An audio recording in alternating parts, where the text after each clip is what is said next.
வணக்கம் மக்களே, எல்லோருக்கும் வணக்கம். Bigg Boss 8 Tamil. So Bigg Boss 8 தமிழுக்கு எப்போ ஆரம்பிக்கும் அப்படின்னு ஒரு பக்கம் மக்கள் வெயிட் பண்ணி கொண்டிருந்தாலும், அந்த ஆரம்பிக்க போற பிக் பாஸ்ல நம்ம இலங்கை போட்டியாளர்கள், வெளிநாட்டு போட்டியாளர்கள், மலேசியா போட்டியாளர்கள், நம்ம சிங்கப்பூர் போட்டியாளர்கள், இப்படி வெளிநாட்டு போட்டியாளர்கள் இருக்கணும் அப்படி என்பது பல மக்களோட விருப்பம். சரிங்களா? அப்பதான் பிக் பாஸே களை கட்டும் அப்படின்றது உண்மையான, மறக்க முடியாத ஒரு விடயம் ஒண்ணு. சரி, அப்படி இருக்கக்குள்ள இந்த பிக் பாஸ் 8 தமிழ் தொடர்பா இப்போ இலங்கை போட்டியாளர்கள் தொடர்பாக இதுவரைக்கும் இலங்கையிலிருந்து வந்த லாஸ்லி அவர்கள், ஜனனி அவர்கள், தர்ஷன் அவர்கள், இவங்களை எல்லாரையும் விட புதிய ஒரு போட்டியாளர், புதுவிதமான ஒரு போட்டியாளர் வருவாங்க அப்படின்ற மாதிரி ஒரு தகவல் ஒன்று. அது கிடைத்த தகவலை அப்படியே உங்க கூட ஷேர் பண்றேன். இன்னொன்று பாத்தீங்கன்னா, அந்த பிக் பாஸ் 8 தமிழுக்கு போக இருக்க போட்டியாளர்கள் அப்படின்னு வருகின்ற பெயர்கள். சரிங்களா? அடுத்தது ஜனனி அவர்கள் தொடர்பாக ஒரு விடயம் பார்த்தேன்.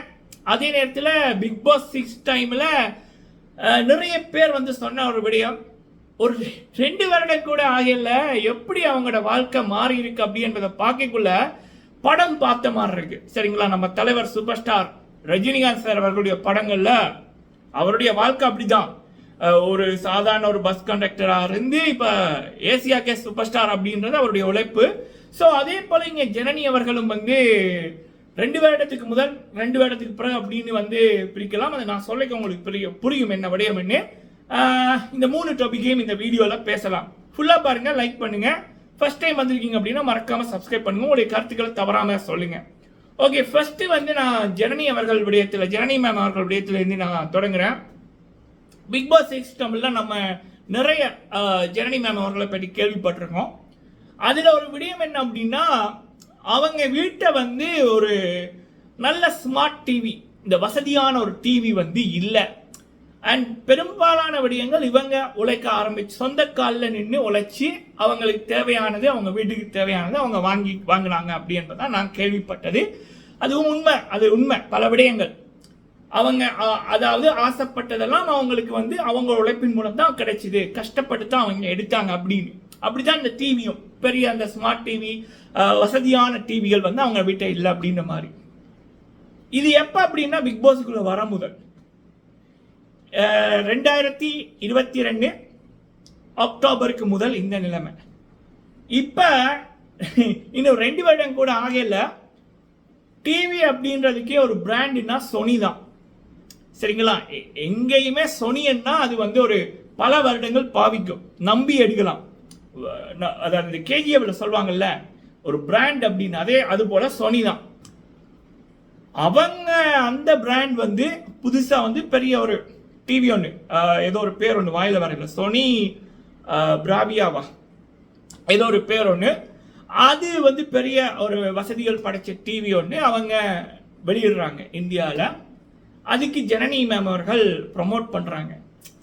அசீம் அவர்கள் பிக் பாஸ் 6 தமிழ் கொண்டாட்டத்தில் சொன்னாரு, ஜனனி அவர்களுடைய வாழ்க்கையை புத்தகம் எழுதுவேன் ஒரு கேள்விக்கு அப்படின்னு. ஆனா ஒரு புத்தகம் இல்லை, இவங்களுடைய வாழ்க்கையை பத்தி பிக் பாஸுக்கு முதல், பிக் பாஸ்ல என்ன நடந்துச்சு, பிக் பாஸுக்கு அப்புறம் அப்படின்னு அந்த பல புத்தகங்கள் எழுதலாம். சாதித்து கொண்டிருக்காங்க the real rising star actress Janani ma'am அவர்கள். பார்க்க ஹாப்பியா இருக்கு. அதே நேரத்தில் பல இளைய தலைமுறைக்கு, சரிங்களா, பல இளைய தலைமுறைக்கு, பல நடுத்தர குடும்பத்தில் பிறந்தவர்கள், பல ஏழை குடும்பத்தில் பிறந்தவர்களுக்கு நம்ம கிட்ட ஒரு திறமையும், நம்மளை நம்பினா ஒரு போனை வச்சு கூட நம்ம முன்னுக்கு வரலாம். இந்த காலத்துல டெக்னாலஜி அப்படின்றது வரப்பிரசாதம். அதன் மூலம் நம்மளுடைய வாழ்க்கையை தலையெழுத்த மாத்தலாம் அப்படி என்று பல பேருக்கு ஜனனி குணசீலன் அவர்கள் முன்னுதாரணமா இருப்பது சிறப்பு. சரிங்களா? நானே பிரமிச்சு நினைக்கக்குள்ள ஒரு பெரிய இதா இருக்கு. பெரிய பெரிய கம்பெனிகள் எல்லாம் அவங்கள ப்ரொமோட் பண்ண சொல்றாங்க பாருங்க. அதுவும் இன்னொரு நாட்டில் இருந்து இங்க வந்தவங்க இங்க இந்தியாவில் வர்ற ப்ராடக்டை ப்ரொமோட் பண்றாங்கல்ல, இதாண்டா வளர்ச்சி. சரிங்களா? Hats off to Janani ma'am அவர்கள். இது ரைசிங் ஸ்டார் ஜனனி மேம் அவர்கள் தொடர்பான அப்டேட். ஓகே, சரி, பிக் பாஸ் சீசன் 8க்கு இலங்கையில இருந்து யார் அப்படின்னுக்குள்ள இந்த பேச்சு பாத்தீங்கன்னா போன சீசனுமே வந்துச்சு. போன சீசனுமே வந்து பாத்தீங்கன்னா ஒரு திருநங்கை அவர்கள் டிரான்ஸ்ஜெண்டர் அவர்கள் வர்றதாக இருந்தது 2 பேர். ஒரு திருநங்கை, அப்புறம் வந்து இன்னொருத்தங்க வந்து ஜெஃப்னால இருக்கிற ஒரு ஆக்ட்ரஸ் ஒருத்தங்க, ஜனனி மேமோட எல்லாம் சேர்ந்து அவங்களோட லியோ படத்தை கூட வந்து பார்த்துருந்தாங்க.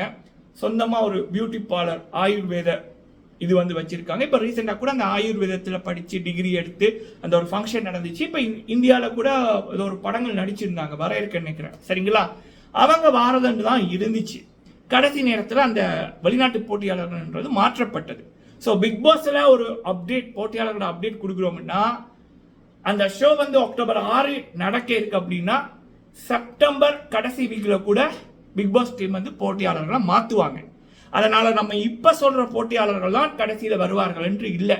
இப்பப்ப என்ன அப்டேட் கிடைக்குதோ அதை நம்ம வந்து சொல்றோம். சில பேர் வந்து புரியாம சொல்லுவாங்க, நீங்க அப்ப இப்படி சொன்னீங்க எப்படி நினைக்கலன்னு. மாத்துறது நம்ம இல்லை, பிக் பாஸ் டீம். சரிங்களா?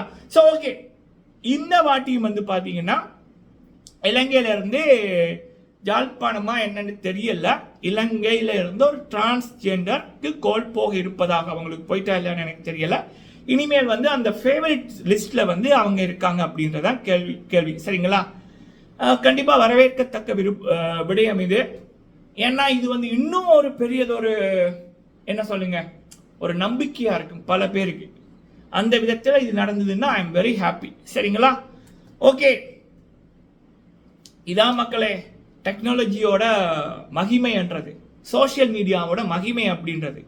ஏழையா பிறந்தா ஏழையாத்தான் சாவணும், நடுத்தர வர்க்கத்தில் பிறந்தா நடுத்தர வர்க்கத்தில் அப்படியே இருக்கணும் அப்படின்றத இந்த சோசியல் மீடியா, இந்த டெக்னாலஜி மாத்தி இருக்கு, பல பேரோட வாழ்க்கையை மாத்தி இருக்கு. சரிங்களா? அது ஒரு வரப்பிரசாதம்.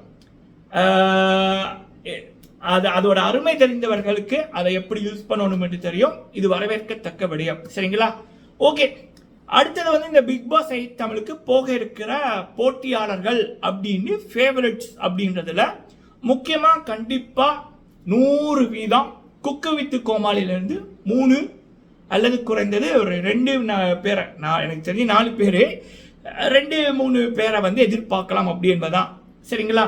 அதுல இருந்து ஷாலின் ஷோயா அவங்ககிட்ட பேச்சுவார்த்தை போய்கொண்டிருக்கு. இந்த ஆகஸ்ட் 1ஆம் தேதிக்கு அப்புறம் ஆரம்பிக்கப்பட்டது அப்படின்னு கேள்விப்பட்டேன்.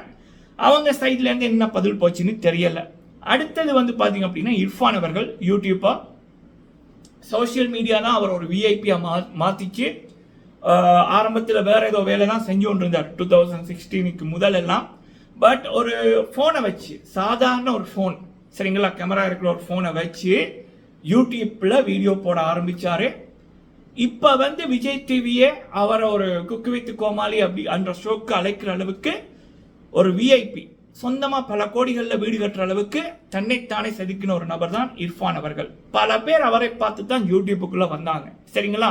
ஸோ இதான் யூடியூப், இது சோசியல் மீடியா அப்படின்றது ஒரு வரப்பிரசாதம். நம்ம கையில நம்மளோட வாழ்க்கையை மாற்றி அமைக்கக்கூடிய ஒரு மேஜிக் தான் இந்த சோசியல் மீடியா. நம்ம கையில் இருக்க ஃபோன் அதுகள் எல்லாம் அதை சரியா யூஸ் பண்ணக்கூடியவங்க அவங்களோட வாழ்க்கையை மாற்ற முடியும். அதுக்கு இர்ஃபான் அவர்கள் சிறந்த உதாரணம். அவரிடமும் பேச்சுவார்த்தை போது பிக் பாஸ் 8 தமிழுக்கு எனக்கு தெரிஞ்சு ஹி டிசர்வ் த பிளேஸ். சரிங்களா? அடுத்தது வாசன் அவர்கள், அவரிடமும் பேச்சுவார்த்தை போய்கொண்டிருப்பதாக தகவல். இது தவிர்த்து சுஜித்ரா அவர்கள் குக்கு வித்து கோமாளில எனக்கு தெரிஞ்சு சுஜித்ரா வர்சஸ் பிரியங்கா, இதுதான் ஃபினாலே. அதுல வந்து ஒன்னு சுஜித்ரா வின் பண்ணுவாங்க, இல்லைன்னா பிரியங்கா வின் பண்ணுவாங்க. இது நான் எப்பயோ சொல்லிட்டேன். சரிங்களா? ஸோ சுஜித்ரா அவர்களுக்கும் வர சான்சஸ் அதிகம், அவங்களோடையும் பேச்சுவார்த்தை போய்கொண்டிருக்கு அப்படி என்பது. இவங்களை தவிர்த்து குரேசி, புகழ், இவங்களிடமும் ஃபேவரட்ஸ் லிஸ்ட்ல இருக்காங்க அப்படி என்பதுதான் தகவல். இவங்களை தவிர்த்து நம்ம காதலிக்க நேரமில்லை நாடகம் பிரஜின் அவர்கள், அப்புறம் வந்து கனாக்களும் காலங்கள் சீசன் 1 வந்தார்ல வினித், இர்ஃபான் அப்படின்றவர், அவர் பிளாக் பாண்டி. ஸோ இவங்களும் வந்து எதிர்பார்க்கக்கூடிய ஃபேவரட்ஸ் அதுல வந்து இருக்காங்க. சரிங்களா? இது வந்து பிக் பாஸ் 8 தமிழுக்கான இப்போ ஃபேவரட்ஸ் என்றதுக்குள்ள இருக்கிற போட்டியாளர்கள் தொடர்பான வந்த விடயம். இது வந்து கண்டிப்பா ஷோ ஆரம்பிப்பதற்கு 1 வீக்குக்கு முதல் பல பேர்கள் மாற்றப்படும். நடுவில் பல பேர்கள் வந்து வரும், இவங்க இருக்காங்க இந்த லிஸ்ட் வந்துச்சுன்னு. ஸோ அப்ப நான் இப்ப சொல்லிட்டேன், அப்பயும் அவங்க வரையில அப்படின்னா அது மாத்துறது நான் இல்லை, பிக் பாஸ் டீம். சரிங்களா? ஓகே மக்களே, நீங்க உங்களோட கருத்துக்களை சொல்லுங்க. வீடியோ பிடிச்சிருந்தா லைக் பண்ணுங்க. நன்றி.